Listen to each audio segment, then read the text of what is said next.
नमस्कार दोस्तों, आपका स्वागत है अपने YouTube channel P for portfolio में। आज हम बात करने वाले हैं बंधन बैंक के बारे में। आरबीआई के रूल्स एंड रेगुलेशंस को मीट करने के लिए, उन्हें फॉलो करने के लिए प्रमोटर को अपना स्टेक सेल करना पड़ा था। उसके बाद भारी गिरावट भी देखने को मिली थी और उसी दिन वीडियो के माध्यम से मैंने इन्फॉर्मेशन आपके साथ शेयर भी की थी। लेकिन यहाँ पर गिरावट अभी जारी रहती हुई नजर आ रही है। तो ऐसी सिचुएशन में क्या करना चाहिए, सपोर्ट्स कहाँ है वो जान लेते हैं और साथ ही साथ यहाँ पर बाइंग की अपॉर्चुनिटी बनती है या नहीं उसके बारे में बात करते हैं। लेकिन उससे पहले अगर आपने चैनल को सब्सक्राइब नहीं किया है तो प्लीज सब्सक्राइब कीजिए और रेगुलर अपडेट्स पाने के लिए नोटिफिकेशन बेल को प्रेस कीजिए। साथ ही साथ टेलीग्राम चैनल को भी ज्वाइन कीजिए जिसकी लिंक डिस्क्रिप्शन बॉक्स में दी गई है। तो आप देख सकते हैं बंधन बैंक का लास्ट ट्रेडेड प्राइस है 288 रुपीज़, जो कि 0.93% हमें नीचे दिखाई दिया है। वैल्यूएशन के बारे में बात करें तो आप देख पाएंगे मार्केट कैप है 46,000 करोड़ के आसपास, पी रेशियो 16.76 है, इंडस्ट्री का पी है 25.46, प्राइस टू बुक रेशियो है 3.05, डिविडेंड यील्ड यहाँ पर दिखाई नहीं दे रहा है। डिलीवरेबल्स की बात करें तो वो है 36.61% की। चार्ट्स पर हम देख सकते हैं कि धमाकेदार रिकवरी देखने को मिल रही है। 150 के आसपास स्टॉक ने सपोर्ट लिया और उसके बाद 400 के आसपास पहुंच चुका था, लेकिन वहां से वीकनेस कंटिन्यू रहती हुई नजर आ रही है।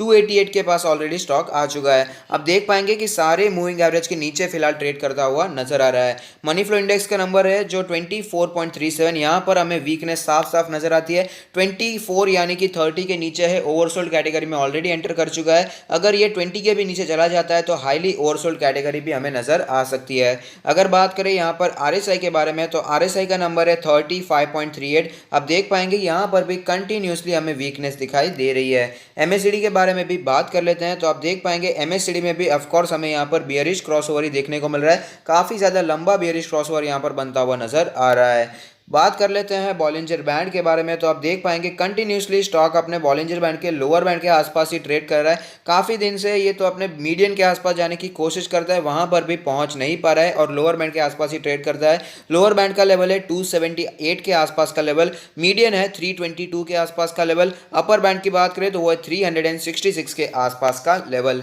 अब बात कर लेते हैं पिवट पॉइंट्स के बारे में तो पिवट लेवल है 354 के आसपास का। रेजिस्टेंस की यहाँ पर बात करने की फिलहाल ज़रूरत नहीं है क्योंकि स्टॉक अभी नीचे आ रहा है, तो सपोर्ट्स को जानना बहुत ही ज़रूरी है। तो 306 का एक लेवल का सपोर्ट था जहाँ पर वो कोशिश कर रहा था सपोर्ट लेने की, लेकिन ऐसा नहीं हुआ और वो सपोर्ट भी टूट गया है। तो नीचे के जो सपोर्ट्स है वो है 267 का सपोर्ट और उससे भी नीचे जाए तो यहाँ पर हमें 180 का सपोर्ट भी दिखाई दे रहा है। अब चलते हैं ऑल टाइम चार्ट पर जहाँ पर एक कैंडल 1 मंथ को रिप्रेजेंट करेगी, जिससे हमें पता चलेगा कैसी मूवमेंट यहाँ पर बनती हुई नजर आती है।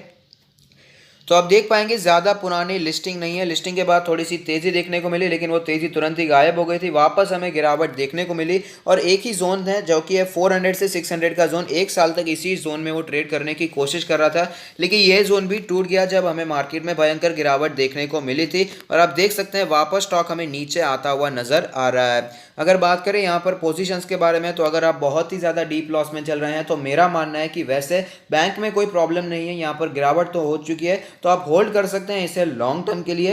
बाकी आपकी मर्जी है। अगर आपने नीचे इसमें पोजीशन बना कर रखी है, प्रॉफिट में चल रहे हैं, लॉन्ग टर्म के लिए लिया है तो इसमें बने रहिए, लेकिन अगर शॉर्ट टर्म के लिए लिया है तो वैसे भी आपने अच्छा खासा मोमेंटम यहाँ पर मिस कर दिया है। तो अगर आपको प्रॉफिट बुकिंग करनी है तो भी आपकी मर्जी है। फ्रेश बाइंग के बारे में जब तक बात करें तो यहाँ पर जो एग्रेसिव इन्वेस्टर है, एक्टिव इन्वेस्टर है, उनके लिए कुछ लेवल्स में बताना चाहूंगा जो कि है 250 से करके 280 के आसपास का लेवल। इस लेवल पर बाइंग की जा सकती है। हालांकि 300 के लेवल पे भी अगर आपने बाइंग की होती तो भी कोई प्रॉब्लम नहीं है, लेकिन अभी गिरावट हो चुकी है तो मौका और भी ज्यादा सस्ते में शेयर मिल रहा है। अच्छी बात है। 250 से 280 में एग्रेसिव इन्वेस्टर यहां पर बाइंग करने के बारे में सोच सकते हैं, लेकिन अगर आप वेट करना चाहते हैं, आप कंजर्वेटिव इन्वेस्टर हैं, तो उनके लिए भी लेवल्स में जरूर बताऊंगा।